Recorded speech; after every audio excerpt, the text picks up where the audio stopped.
हमारा आपसे एक सवाल है और वो ये कि क्या आप बता सकते हैं कि इस समय पूरी दुनिया में सबसे ज्यादा मुसलमान किस देश में खतरे में हैं?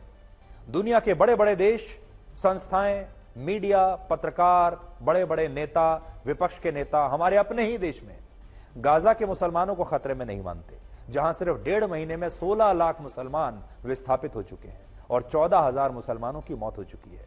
ये देश और संस्थाएं अफगानिस्तान में मुसलमानों पर जो अत्याचार हो रहे हैं उसे अत्याचार नहीं मानती।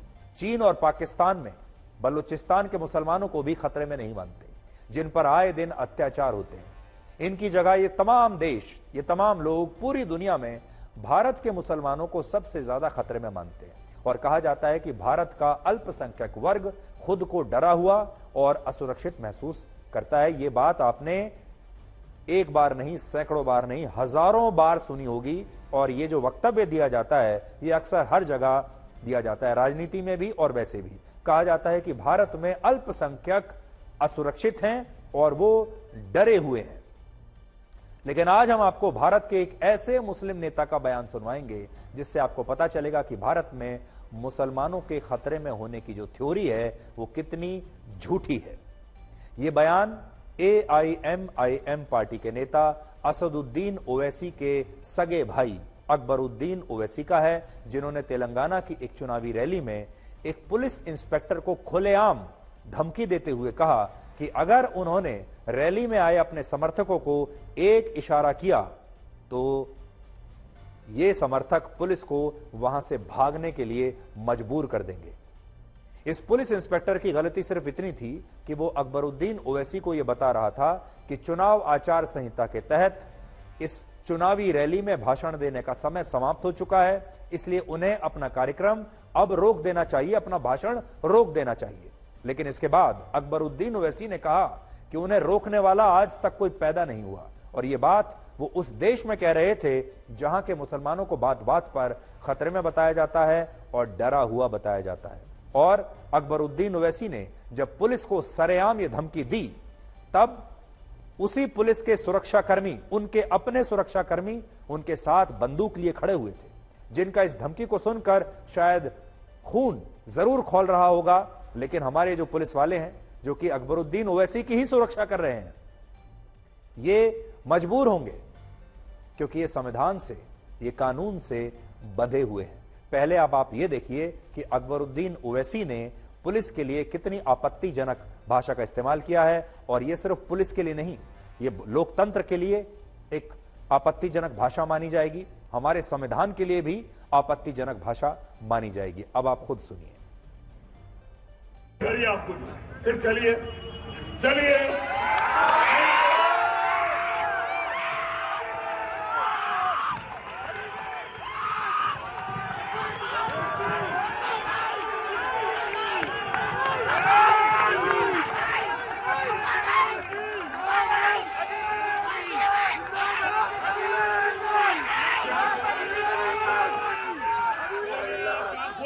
सुन के समझे के कमजोर हो गया।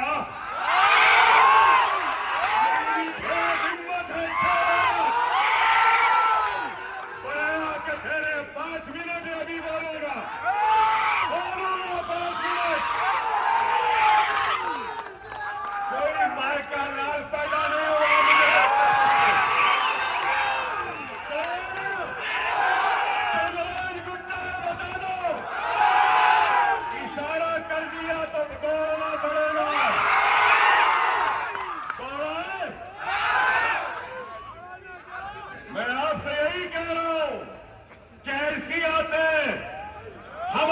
हाथ को कमजोर करने के लिए। होशियार लोग ये चाहते हैं कि अकबरुद्दीन ओवैसी से मुकाबला करने वाला कोई नहीं है, तो ये लोग कैंडिडेट बनकर आ रहे हैं। आ जाओ, देख लेते हैं तुम जीते हम।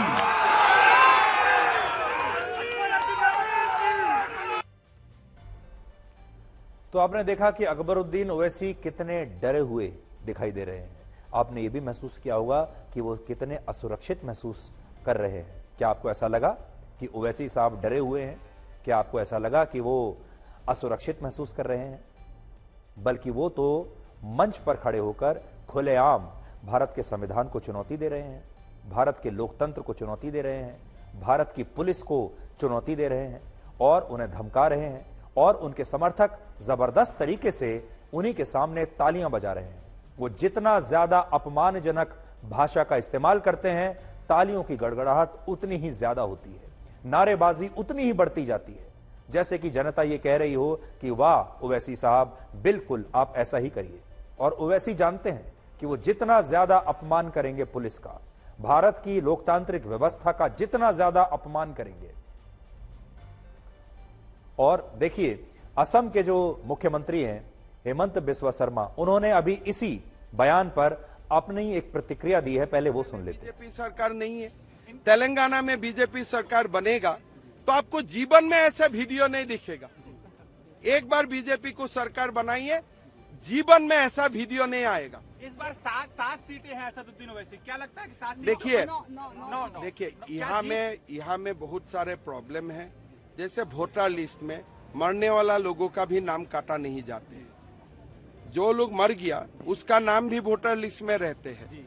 तो इसीलिए जो ओवैसी जी का सीट है, एक बार तेलंगाना का बीजेपी सरकार बनेगा, हम लोग वोटर लिस्ट बढ़िया से बनवाऊंगा और जीवन में ओवैसी नहीं जीतेगा। अभी तो खेला करके रखा हुआ है ना सारे कुछ, तो इसको रिफॉर्म करने का जरूरत है। आपने असम के मदरसों की बात कही, क्या आपका ये भी कहना है कि अगर बीजेपी?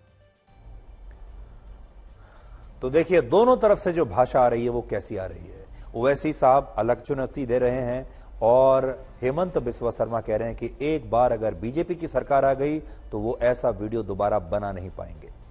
अकबरुद्दीन ओवैसी तेलंगाना से विधायक हैं और उनके भाई असदुद्दीन ओवैसी हैदराबाद लोकसभा सीट से सांसद हैं और उनके पिता सुल्तान सलाउद्दीन ओवैसी भी इसी सीट से सांसद रह चुके हैं। और फिर भी दुनिया कहती है कि भारत में मुसलमानों को दबाया जाता है और उन्हें बराबरी के अधिकार नहीं मिलते। अकबरुद्दीन ओवैसी अपने इस तरह के बयानों के लिए पहले भी विवादों में रह चुके हैं, पहले भी वो इस तरह के बयान देते आए हैं और एक बार फिर से वो ये बयान दे रहे हैं। लेकिन बड़ी बात यह है कि जब भी वो ऐसा बयान देते हैं जिसमें भारतीय लोकतांत्रिक व्यवस्था को चुनौती दी जाती है, उनके समर्थक खुश होते हैं, वो तालियां बजाते हैं। लेकिन आज बड़ी बात यह है कि मैं आपको फिर से वो तस्वीर दिखाता हूं जो सुरक्षाकर्मी उनके वहां पर खड़े हुए थे जब वो ये बयान दे रहे थे।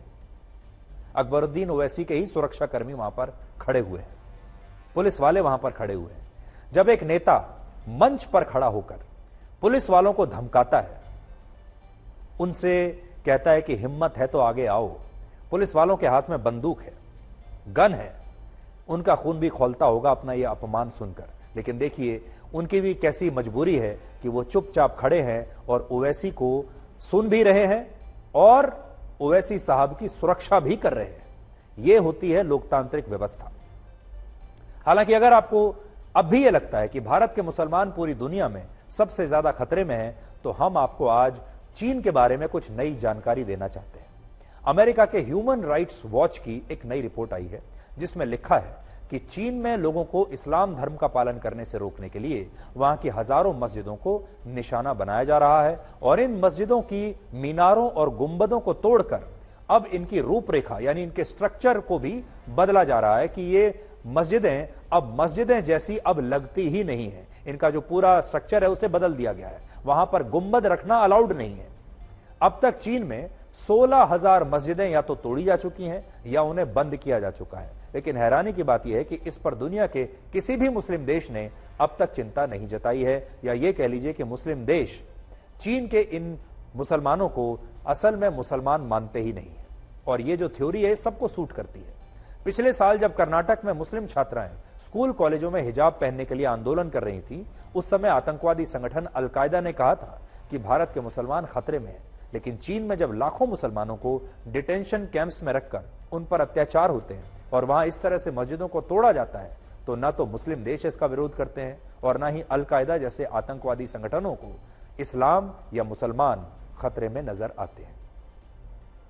इससे भी बड़ी विडंबना यह है कि जिस चीन में मस्जिदों पर लाउड स्पीकर लगाने की इजाजत नहीं है और जिस चीन के वीगर मुसलमान असामान्य रूप से लंबी दाढ़ी नहीं रख सकते या महिलाएं सार्वजनिक स्थानों पर नकाब और हिजाब नहीं पहन सकती, उसी चीन के मुसलमानों को तो कोई खतरे में नहीं बताता। लेकिन भारत के मुसलमान सबको खतरे में दिखाई देते हैं, क्योंकि ये थ्योरी सबको सूट करती है।